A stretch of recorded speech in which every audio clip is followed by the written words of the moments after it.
আল্লাহ, দানের মাঝে ঘেরাইছে গো আল্লাহ, না চলে গাড়ি, না চলে নৌকা, আমি হাওরের মাঝে বড় অসহায় পড়ছি গো আল্লাহ, একটু সাহায্য করো না গো আল্লাহ, এই ধানটা বাড়িতে নেওয়ার তৌফিক দেও না গো আল্লাহ। কৃষক কার্ড দিয়ে কি হবে যদি কৃষক তার ফসল বাড়িতেই তুলতে না পারে? মনে করেন হাওরের একজন কৃষকের কৃষক কার্ড আছে, তার ফসলও ভালো হলো, এখন হাওরের বাঁধের অব্যবস্থাপনায় কৃষক তার পাকা ধান ঘরে তোলার আগেই পানিতে ডুবে গেল। তাহলে ওই কৃষক কৃষক কার্ড দিয়ে কি করবে? বাংলাদেশে প্রতি বছর সামান্য বৃষ্টিতে নদীর বাঁধ ভেঙে হাওরে পানি বেড়ে যাওয়া এবং হাওরের অতিরিক্ত পানি সরানোর মতো সরকারের কোনো ব্যবস্থা না থাকায় কৃষকের কষ্টার্জিত ফসল পানির নিচে ডুবে যায়। তখন ফসল নিয়ে আল্লাহর কাছে সাহায্য চাওয়া ছাড়া আর কোনো পথ খোলা থাকে না কৃষকদের। ধান কাটাইছি গো আল্লাহ, আল্লাহ দিনের অবস্থা খুব খারাপ গো আল্লাহ, মেঘ বৃষ্টি দের গো আল্লাহ, ধানের মাঝে ঘেরাইছে গো আল্লাহ, না চলে গাড়ি, না চলে নৌকা, আমি হাওরের মাঝে বড় অসহায় পড়ছি গো আল্লাহ, একটু সাহায্য করো না গো আল্লাহ, এই ধানটা বাড়িতে নেওয়ার তৌফিক দেও না গো আল্লাহ। আল্লাহ, আমার গুনার কারণে তুমি আমার ধানটারে কষ্ট দিও না গো আল্লাহ, আমার গুনার কারণে ধানের মাঝে ঘেরাইছি আল্লাহ, ধানটারে আযাব দিও না গো আল্লাহ। আল্লাহ, তোমার দয়ার কোনো শেষ নাই গো আল্লাহ, দুনিয়ার মাঝে সাহায্য করার মালিক থাকলে তুমি আছো গো আল্লাহ, কেউ সাহায্য করার মতো কেউ নাই গো আল্লাহ। সম্প্রতি টানা বৃষ্টিতে হাওরে অবিশ্বাস্যভাবে পানি বেড়ে যাওয়ায় শত শত কৃষকের পাকা ধান পানির নিচে ডুবে গেছে।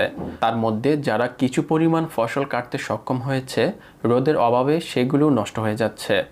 অভিযোগ রয়েছে হাওরের চারপাশে অপরিকল্পিতভাবে বাঁধ ব্যবস্থাপনার জন্য বৃষ্টির পানি কোথাও সরতে পারে না, যার ফলে টানা বৃষ্টি হলে হাওরে পানি বেড়ে প্রতি বছর শত শত কৃষকের ফসল নষ্ট হয়।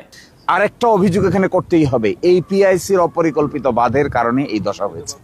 পানি নিষ্কাশনের কোনো ব্যবস্থা নাই, পানি যে আসবে বৃষ্টির পানি, পানি যাবে কোথায়? হাওর হয়ে গেছে উপরে, বিল নাই, বিলকে কয়ে ফেলছে শুকাইয়া, পানি ধরার জায়গা নাই। আগে যেমন ছিল বড় বড় বিল ছিল, বৃষ্টির পানিকে বিলে জমা হতো, এটাও নাই। চতুর্দিকে দিচ্ছে বাঁধ, অপরিকল্পিত বাঁধ। এরপরে বৃষ্টি যখন হয় ওই পানি আর নিষ্কাশনের কোনো ব্যবস্থা নেই।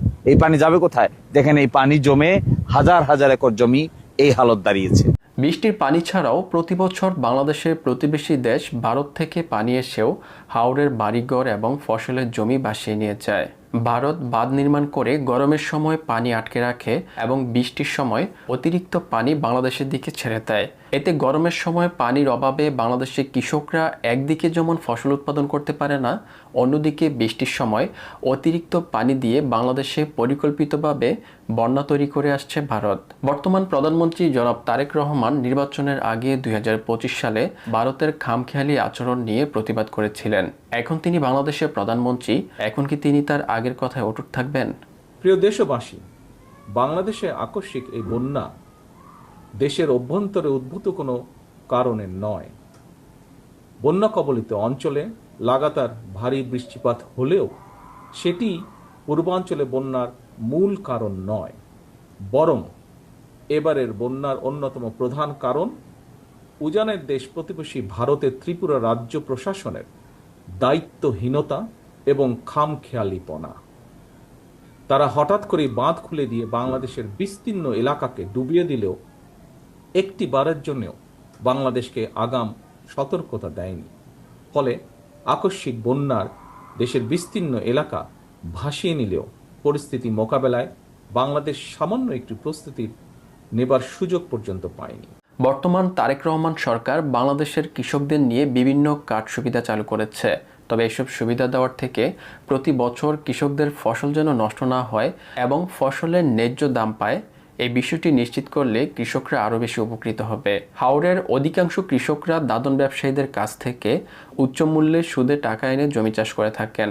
ধান বিক্রি করে ঋণ পরিশোধ করবে, কিন্তু হাওরে অনিয়ন্ত্রিত পানি এখন কৃষকদের সকল আশা ধূলিসাৎ করে দিয়েছে। বছরে একটিমাত্র ফসল নষ্ট হয়ে যাওয়ায় এখন তারা কি খাবে আর কিভাবে চলবে অনিশ্চয়তায় দিন পার করছে।